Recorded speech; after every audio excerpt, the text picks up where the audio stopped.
Alright, welcome to Module 4. Let me anchor on this from the start. An agent in OpenClaw is a folder. Just a folder. Everything else in this module hangs off that one fact. So if you take nothing else from this lesson, take that. An agent is an isolated persona. It has a workspace, it has a state directory called the agent.dir, and it has a session store. So when you talk about your coding agent in OpenClaw, what you literally mean is a folder on disk that has the persona files in it, plus a state directory under the OpenClaw home, plus a session store that tracks the conversations that agent has had. Agents are listed in the configuration file under the agents.list array. The default workspace path is ~/.openclaw/workspace. You can override it in agents.defaults.workspace if you want a different layout. Now, OpenClaw uses functional agent identifiers, not personas with names.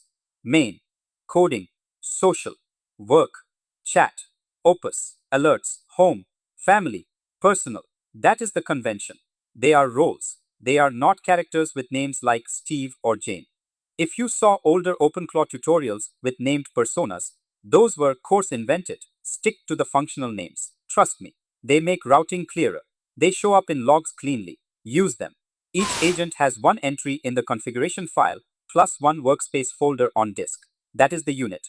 To add an agent, you create both. To remove an agent, you delete both. We will see the command for that in lesson 4. Now, why does this matter? Two reasons. Number one, isolation.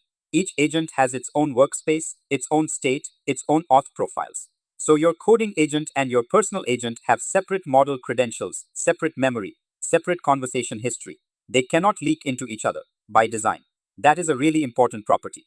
Number two, routing. Because agents are named, you can route different chat surfaces to different agents. We will get into bindings in Module 5.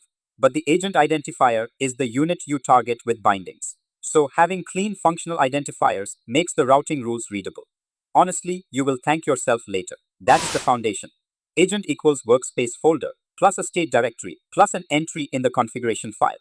In the next lesson, we open up the workspace folder and look at what is actually inside. See you there.